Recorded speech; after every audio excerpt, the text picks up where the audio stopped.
InvestorIdeas.com podcast. Hello, and welcome to another episode of InvestorIdeas.com podcasts. In today's podcast, we take a look at Oklahoma's rejection of recreational cannabis, roadside testing in Australia, and issues surrounding roadside testing in legal cannabis jurisdictions, and the continued use of outdated cannabis stigmas in the media and in North America. In recent news, Oklahoma rejected a new ballot intended to bring recreational cannabis to the state. A state which currently has a growing medical cannabis industry rejected the recent ballot question that would have allowed dispensaries across the state to sell cannabis to anyone over the age of 21. The proposal was widely opposed by law enforcement, school administrators, and political and faith leaders. Currently, about 10% of the adult population now has a medical license, but the program has been plagued by illegal growers, headline-grabbing crimes, and a deluge of out-of-state consumers.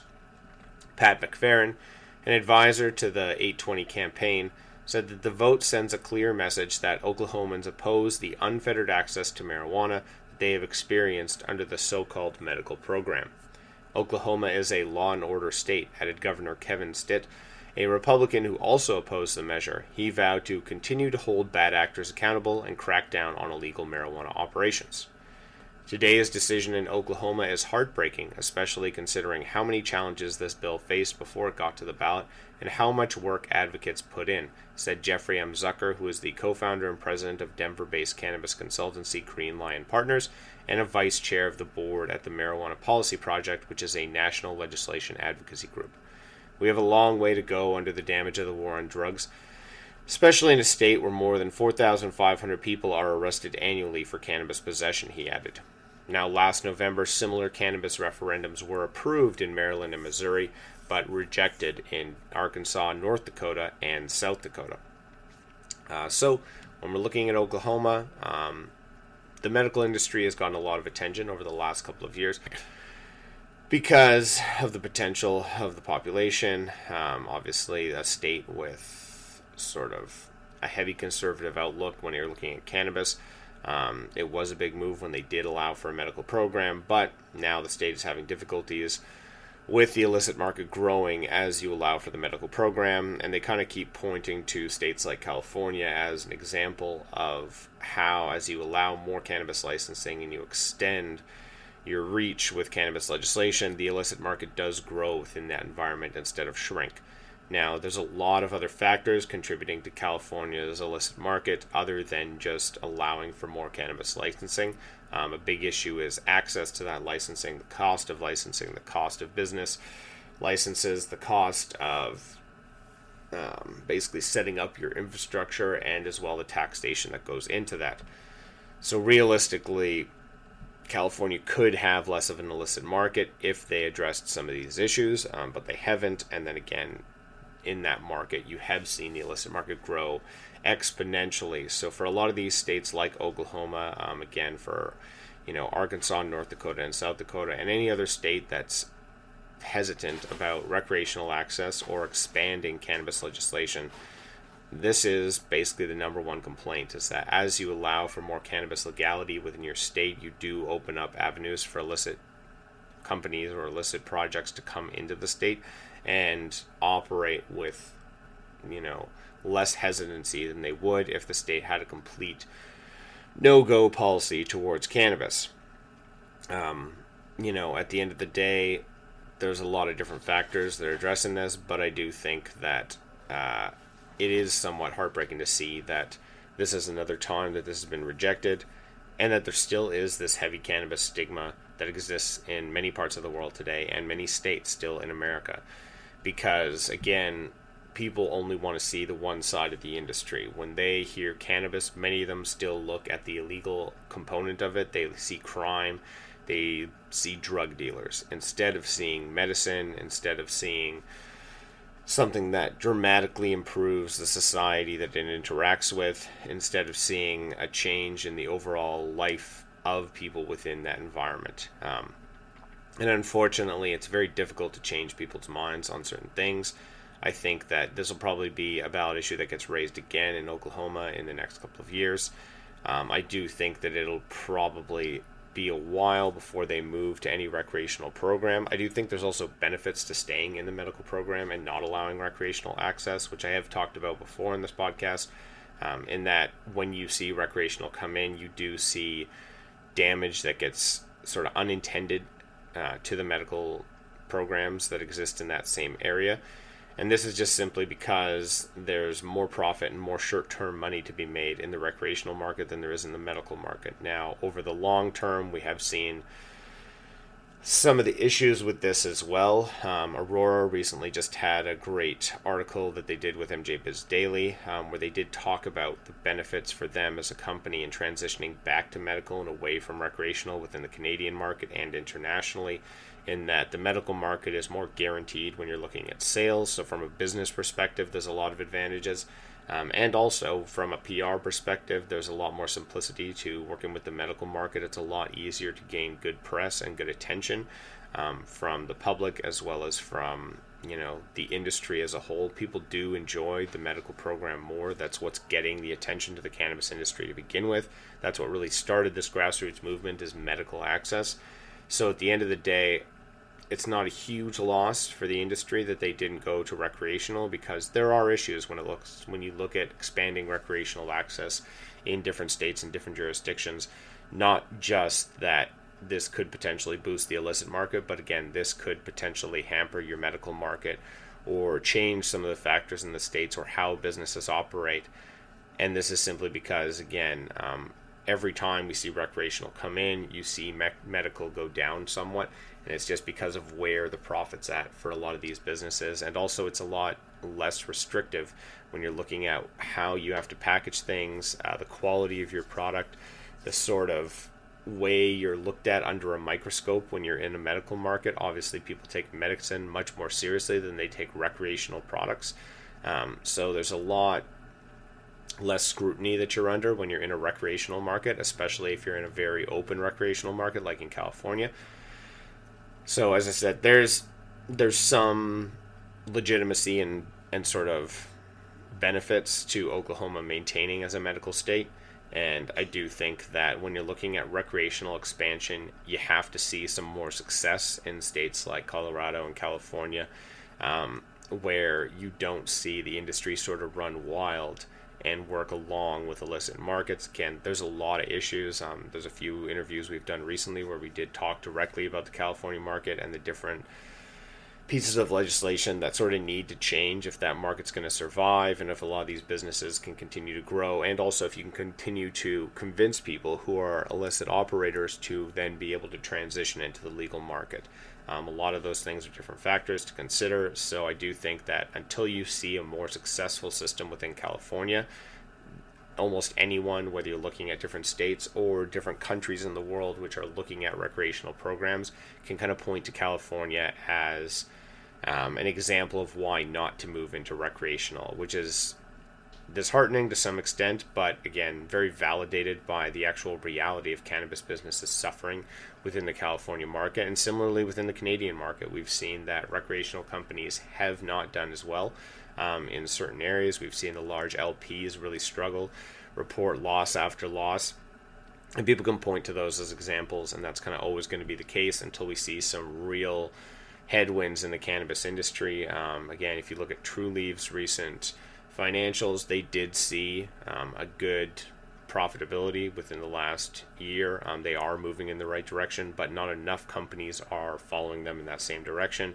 and you're not seeing that as an industry trend overall in different jurisdictions. There's a lot of people who are still struggling, and a lot of this does come down to sloppy legislation at the end of the day. It's not necessarily that there's no demand. There's huge demand for cannabis in every market that it gets opened up into, and there's a huge amount of sales to be made. There's a lot of people interested in growing. There's a huge amount of jobs that get created, but at the same time, if every time you always have these sort of complicated legislative hurdles that are going to slow people down, that are going to deny people access, that are going to make it difficult for the industry to expand organically, then it's going to be justified when people say that they reject that idea.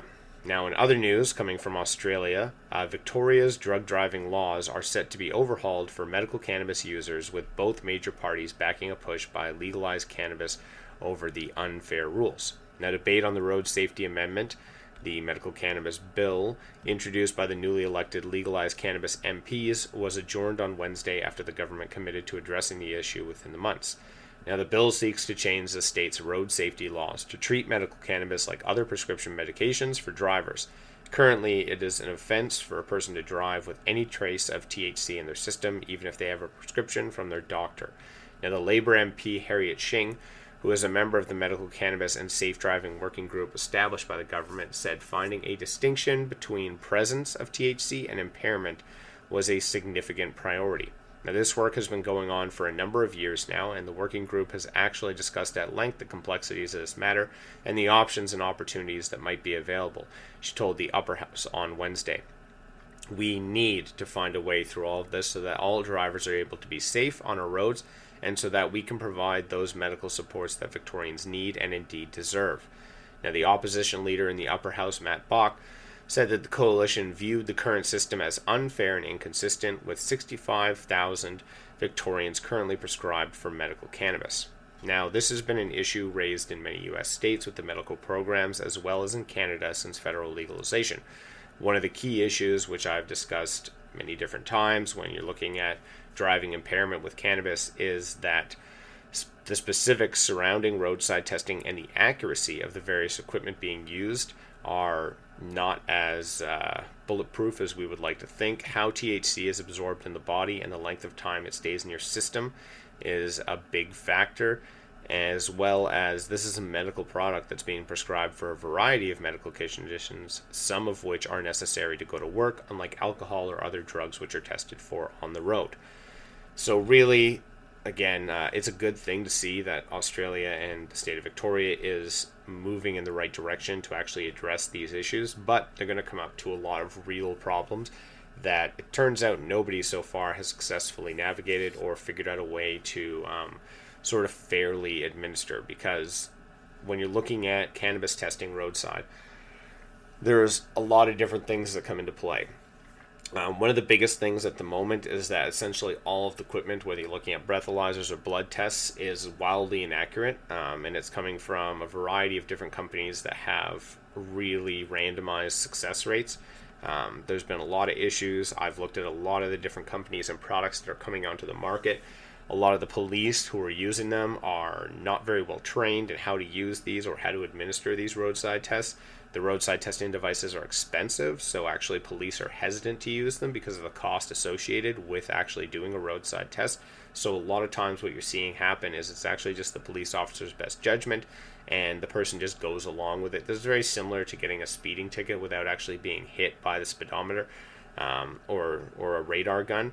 You know, cops driving at the same pace as you, they say, well, I know you were speeding. Well, unless they actually catch you with a radar gun and have proof in the pudding that you were speeding, you can debate those tickets and you can often win.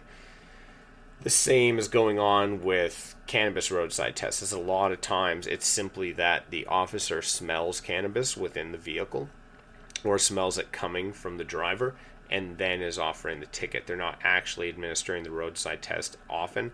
And again, even in the moments where they do, there's a reliability factor that goes into play with these devices. And many times these cannabis tickets have actually been won in court by the drivers because of these issues. So it's kind of a big waste of time currently at the moment. And the people who are paying these tickets are really just the people who are kind of scared into believing that they're not going to win if they go and fight this in court. But any of the people who have actually often won because of the inaccuracy of the equipment, because a lot of the time it's actually just the police officer's judgment, not actually having evidence. And a lot of the time, even the times where the person is, basically proven guilty, it's because the person admits to it themselves and just says, I admit to having cannabis in my system, and that admission alone is enough to basically justify the ticket. So there's not really any good option that's available at the moment, whether you're looking at anywhere in North America or anywhere else in the world, to actually do these roadside tests. And then another big issue is just THC itself as a substance. So even if you can accurately detect THC within the body, there's no way really at all to detect when this THC was absorbed within the system. And that can go to even large amounts. So a big problem is that THC is absorbed through fat.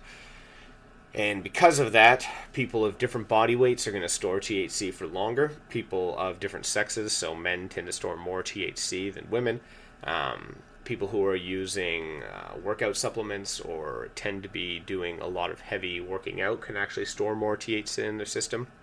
And there's a lot of different factors that need to be considered there of what is a impairment level for which type of body weight, because when we're looking at blood alcohol content, it's actually quite simple to measure where an intoxication level stands. With THC, there isn't really a measurement that we have sort of universally agreed upon, and again, different people's body styles and structures is going to dramatically change the amount of THC they can safely consume when there is no impairment. And then again, you're also looking at, was that recently consumed or was that consumed a week ago? Because THC can last in your system for up to 90 days on average. And so when you're comparing this to alcohol, when you're comparing this to crack and cocaine, and really any other drug that exists on the market, almost all of those can be detoxed out of your system within a very short amount of time. Cannabis, on the other hand, cannot be. So I've talked about the fact that many of the truckers within Canada and the US, we've lost something like 150,000 in all of North America because they've tested positive for cannabis in their system and then aren't reapplying for their road licenses, or finding other work, or finding, different companies to go with. But because of this, there's a huge amount of drivers not on the road. And it also, a lot of these drivers are actually using medical cannabis to deal with the pains and the aches that come from doing this job. So again, that's another big problem, is we're not just talking about a recreational product like alcohol, which has no medical prescription and no medical side to it. We're talking about actual medical products. And a lot of the jobs that are going to be attributed with medical products from cannabis are the very jobs that are going to have these drug tests and roadside tests on a regular basis. So even when you're just looking at drug screening for any federal employee, a lot of these federal employment jobs are, labor jobs or simplistic jobs with repetitive motions in them. And those are a lot of the jobs that people get cannabis prescriptions for because of the aches, because of the pains, because of the disabilities that come from working within those job fields. So it's a very confusing, weird thing to try to deal with. There's a few companies that have started coming up with very short-term analyzers of cannabis that can test for THC within the last 24 hours. Some have gotten down to 12 hours. Those 12-hour products so far, though, have had a little bit of inaccuracy within their testing and some of the early data that's come out. So again, there still isn't this magic product that can sort of actually and realistically detect when you smoked weed and if you are impaired in the moment. It's very much still just in the officer's judgment in the moment, and then there's a lot of issues with that because, again, police also have a lot of cannabis stigmas that have been very deeply ingrained into them from arresting people for this and basically being the main, opponents of cannabis for decades.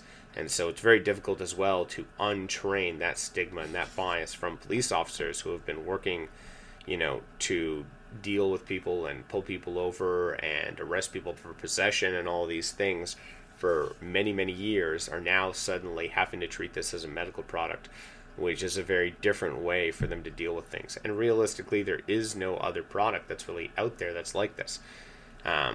There's not a lot of other prescription medications that can cause impairment to this level that we allowed. One of the weird things is, when you're looking at prescription opioids, there's a lot of issues there when you're looking at road safety, because again, a huge amount of truck drivers are on prescription opiates, and they are very much related and linked to a lot of driving accidents that have happened and a lot of impaired driving. You don't hear about that as much, and you don't hear about the difficulties when you're looking at that same environment.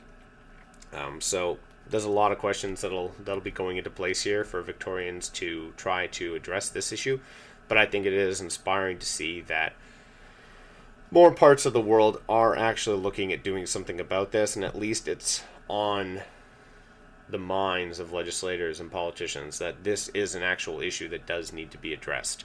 And speaking of cannabis stigmas, that's going to kind of be what I finish with today, which is the continuation of outdated stigmas or unfounded research that continues to perpetuate within news outlets, and how these so-called news stories continue to avoid the much more serious issues caused by alcohol use, tobacco use, refined sugars, and traditional pharmaceutical medications. It takes only a brief search on any search platform, most notoriously Google, to find a variety of news articles and pseudo-studies discussing the dangers of cannabis use and the unknowns of cannabis use, outdated stigmas, and anti-cannabis propaganda. So just on today and yesterday's Google search, if you just were to type in cannabis on Google and go to news, you'd come across, within many of the positive articles, still a handful of articles that are pushing some very nonsensical things. So, long-term cannabis use, cognitive decline in the hippocampus, from Psychology Today, which was an article which implies a direct correlation between cannabis use and cognitive decline, but it does offer none of the original data, underplays the fact that most of this data is obtained from interviews, and does not include the cross-reference data from the control groups, which were people with alcohol consumption, people with tobacco consumption, and other substances. And there's a lot of this discussion over and over again. You always hear that long-term cannabis use can lead to cognitive decline. It seems like that is mostly anecdotal, because when you're looking at medical cannabis use, which has been around now in some states for quite some time, where's that cognitive decline en masse? Especially when you're looking at a large-scale medical patient group that you have access to and have continued long-term data on, you would see some sort of downside slide in all those control groups. You don't see that. Similarly, when you're looking at cannabis research that's come out of Israel, which has over 60 years of data, you don't see any of this link to cognitive decline. These are people who are actually monitoring people's brains on a fucking constant basis because they want to show how cannabis interacts with the mind. Somehow, those groups have not shown any link with cognitive decline. And then there's the reality that we always hear over and over again of, if teenagers or youth smoke cannabis, that it'll, impair their functions, impair their development. And if that's true, then anecdotally we would see a huge problem from basically everyone who lived through the 60s and 70s. This was a time where a vast majority of North Americans were smoking weed, and yet somehow that's also the same generation that has developed most of the businesses we deal with today, and is where most of the members of government that exist in all of North America come from today. So that to me is a difficult sort of thing to even try to propose, even anecdotally. You would need to provide a huge data set to actually support that. And what's interesting is, again, we do have huge data sets to go off of. We have huge medical patient rosters to deal with where you could look at direct links between cognitive decline, but you just don't see that. And again, none of these articles or supposed news studies use any of that data or work with any of these medical operators to actually obtain their data, because at the end of the day, I think that they very much know that what they're saying is a bunch of crap. There was also an article, National Survey Reveals More Than One-Third of U.S. Women Consume Cannabis, But Stigmas Linger, from the Financial Post, which openly discussed how even though a large percentage of women admit to cannabis use privately, social stigmas keep them from admitting this openly, especially when you're looking at moms. This has been a thing that I've talked about before. Yesterday was International Women's Day, so of course this article was quite relevant. And the reality is that this is an issue that very much persists when you're looking at cannabis use all throughout the world, is that one of the biggest groups that will be the most hesitant about discussing their cannabis use is going to be women, and specifically women who have children, because of the actual real fear that they could be seen as an unfit parent for their cannabis use. And even though there is nothing linking that there's actually a lot of benefits to parents having cannabis use when it comes to dealing with their children, when it comes to dealing with some of the stresses of being a parent, and actually when it comes to pregnancy and a lot of the issues that pregnant women face when it comes to inflammation, when it comes to diet, when it comes to overall stress and anxiety, there's actually a lot of benefits to cannabis. And again, there will be pseudo studies that have come out that talk about how cannabis use affects embryo development, but again, we would have seen some sort of large impact moment that actually any of these studies could have gone off of when you're looking at tons of people who were born in the 60s and 70s, tons of people who were born to hippie parents. It turns out we don't see this huge impairment group. We don't see this large cognitive decline group from anybody. So where is that big group of people out there? Because this has been a drug that people have been exposed to for a long ass time. And you could say, well, that's been illegal cannabis and it was different or whatever. But the reality is that, again, we just don't see this sort of, smoking gun of evidence that exists that shows that people who have been exposed to this drug are actually having a negative effect from it. There was also another article, rise in people using cannabis to treat health conditions, but doctors warn patients are putting themselves at risk, from Sky News, which discusses how as more people continue to use cannabis in the UK, doctors warn users of the risks of illicit cannabis, even though while cannabis users can admit to themselves for the hospital for some sort of overdose or anything, there actually has been no reported overdoses of cannabis, a drug which has been connected to human culture for thousands of years. So you always hear these stories when you want to look for anti-cannabis PR and propaganda of children were admitted to the hospital, or this person was admitted to the hospital for a cannabis overdose. Now, what these articles often fail to really discuss in more detail is the fact that nothing actually happens. So when you have these greening out moments and these people are freaking out and they think they're having a heart attack and they think they're having a panic attack and they think they're having this and they think they're dying, they're just very high. And when they go to the hospital, there's no drug that they administer to them. And this has actually been some of the issues, is sometimes people have mistakenly thought that people were being admitted to the hospital for a real drug overdose, and they've given them the product that they would do for a fentanyl overdose, for instance.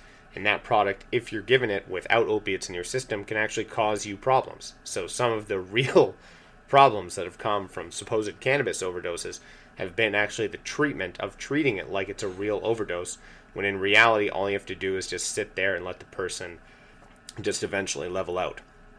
And basically saying that there's no reason to take people to the hospital for a cannabis overdose doesn't really comfort parents. It doesn't really comfort the average person who's freaking out. So a lot of people, what we find is as you get more high THC products in a market, some people, just basically overdo it. And they tend to buy products that are too high of a dose for them, and then they freak out. And then they go to the hospital in a big panic, thinking that they're going to die. But the reality is all they get administered at the hospital is an IV drip of water and told to relax. And at the end of the day, like I said, there are no actual real reported cannabis overdoses. And that's with a long history of cannabis use and a large amount of people who have been using this substance. So if you're looking to find articles which show more realistic studies that have been conducted for both long-term and short-term and have much larger study groups to go off of and discuss the vast potential of cannabis in reducing opiate addiction or overdoses, alcoholism, as well as anxiety, inflammation, and depression, fortunately, again, you'll always have to go to cannabis-devoted sources like MJ Biz Daily, Marijuana Moment, and Herb, just to name a few. Now, it would be easy to argue that there are biases on both sides of this argument, but the difference here is the fear-mongering surrounding cannabis is widely, if not entirely, unfounded. So you could say that there are risks associated with cannabis, but you could also say that there's risks associated with peanuts. In fact, there are more risks associated with peanuts or coconuts than there are with cannabis. So some of these things you could look at as far as comparing facts would be pharmaceutical products like prescription opiates, which in 2021 had 16,706 deaths reported that were associated with opiate-related deaths.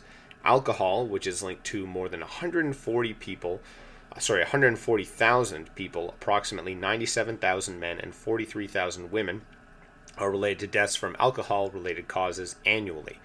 When you're looking at refined sugars, specifically in beverage products from companies like Coca-Cola and Pepsi, which a new Harvard School of Public Health research suggests that roughly 180,000 obesity-related deaths worldwide, including 25,000 Americans, are associated with the consumption of sugary drinks.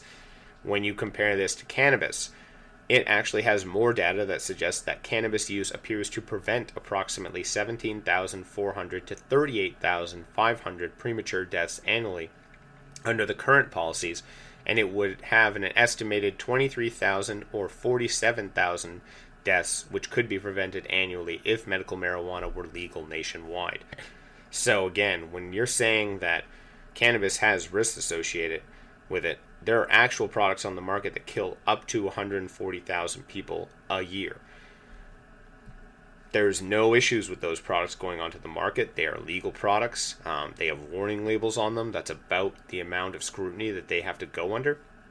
At the same time, there is data that 100% suggests that cannabis, when it comes into markets and comes as a medical program, actually prevents deaths. Up to 50,000 deaths a year. So that's 50,000 people a year who could be saved from having cannabis legalization worldwide. This factual reality may seem impossible for a lot of people to believe, but the actual reality is that, alcohol, pharmaceutical products, some of which are being recommended for off-label use, such as in the recent news surrounding Ozempic, and refined sugar products are allowed to be advertised nationally, if not globally, included on programming which minors can view when you're looking at ads on the Super Bowl or just daytime TV, and are endorsed by government officials and regulatory bodies such as the FDA and the CDC. When looking at these facts and the transparent hypocrisy surrounding cannabis when compared to other legal substances, it's very hard to not ask yourself what the hell's going on here, because it seems like if you're just looking at these death numbers and the associations with each of these products, it looks like people are in favor of more people dying every year. And so as a government official, when you're discussing cannabis legalization, when you're discussing expansion of these programs, these should be the facts and statistics that they're talking about very openly. Because realistically, who is in favor of more people dying and less people being saved every year? And the reality is that we constantly always have the comparison of cannabis to alcohol. And there's some common sense to that, in that both of them can be used as recreational products, and both of them really can act as a social lubricant in many ways. But the much harsher truth of it all is that we've just fucked up as far as how the world views alcohol should be how we view cannabis currently, and how we view alcohol currently is how we should view cannabis, in that everyone should be very comfortable and normal when they think about, I've turned 19, or I've turned 21, or I've turned of a legal consent age within my jurisdiction of the world, I'm going to enjoy cannabis. This is a social product I can enjoy out in the street, I can enjoy with my friends, I can go to a cannabis bar. This is normal. People should actually be very hesitant about their exposure to alcohol. When you look at alcoholism and the links to alcoholism and emergency room admissions, links to alcoholism and domestic violence, links to alcoholism and suicide, links to alcoholism and just overall body and organ failure, there is some terrifying real facts to be discussed. When you're looking at the percentages of alcohol products, they have increased dramatically over the years, and we don't seem to view that as a massive problem. Again, you can go to any liquor store and buy yourself enough alcohol to kill yourself, quite legally, quite easily, with little scrutiny from anybody. Whereas it is impossible to consume, and I would say, people could say, well, there could always be a level that could kill you with THC. It just hasn't happened yet. There's people who have smoked insane amounts of weed, and even brag about it, and none of them have died from this supposed THC overdose. It just doesn't seem possible. We have an endocannabinoid system. So, are we ever going to see a cannabis overdose? Probably not. But we are going to see thousands upon thousands of people dying from alcohol-related deaths every year. We're going to see thousands of people dying from opiate-related deaths every year. We're going to see thousands of people dying from goddamn sugar products. And yet, those products get basically a free pass in our society and are viewed with just open endorsement from government agencies, from ad agencies, from massive corporations. I mean, when you look at this recent FTX scandal, you had Larry David and Tom Brady and a multitude of celebrities and high-end businessmen supporting an open, idiotic scam. They knew little to nothing about the guy who was running this cryptocurrency exchange. They knew little to nothing about cryptocurrencies itself. Sam Mowers, my coworker, he does an amazing job with the Crypto Corner and the AI podcast. But in reality, we know less about AI and cryptocurrency, and there has been more scams involved with both of those issues than there has been with weed. There's more real danger as far as people supporting those types of things than there is with supporting cannabis. Yet we have far less people endorsing cannabis. We have far less celebrities and legitimate businesses jumping into the cannabis industry because of all the restrictions surrounding the investment in cannabis and because of all the financial restrictions associated with the industry. Yet there is proof in the pudding that this is a medical product that is life-saving for a vast number of people. When you're looking at autistic children and children with epilepsy and who have seizures on a constant basis, this is a miracle drug for them. When you're looking at cancer patients, this is a miracle drug for them. When you're looking at old people with arthritis, when you're looking at athletes dealing with injuries and wanting to improve their physical performance, cannabis can perform an amazing variety of beneficial things to humanity, not just socially, but also medically. And then when you're looking at the potential of hemp, which I've talked about a lot, for our environment, it's just through the roof. And that's something that never gets discussed when you're looking at the cannabis legalization issue, is that the main reason to support open cannabis legalization, where there is little to no scrutiny on this industry, is to get hemp at an industrial scale involved in our society, because that could change the game for plastics, for textiles, for waste management, and for a variety of things, even just paper products, which kill millions of trees every year. And we could get rid of that entire industry by replacing it with hemp, where we would have an environmentally sustainable option for printing books, for printing paper, and the paper is more durable and lasts longer. So there's really no downside to it other than the fact that right now you need a very expensive license to run a hemp cultivation business. And so there's no real incentive for people to have industrialized hemp. That's why you need a more open cannabis policy. And it needs to go to the point where it turns out just anyone can run a legal cannabis business. It needs to be treated like tomatoes, which I've mentioned many times, in that tomatoes still have regulations around them. You still want to buy a product that has proper packaging, that explains the ingredients, that has proper testing, that comes from a farm that's legitimate. When you go to a farmer's market, many of the people who are selling in that farmer's market still have a business license. They still have labels on their products. They still have an accurate assessment of what you are buying. And I think that's all we really need. And that's all we need would be from, basic food safety standards or basic just cultivation standards and packaging standards. What you don't need is to have all of these weird legal loopholes which discourage a huge amount of people from entering into this industry and continue to prop up a criminal market. So it's crazy when you look at all this stuff, and I've talked about it many times, and it exhausts my mind to find that people still refuse to have this discussion like adults.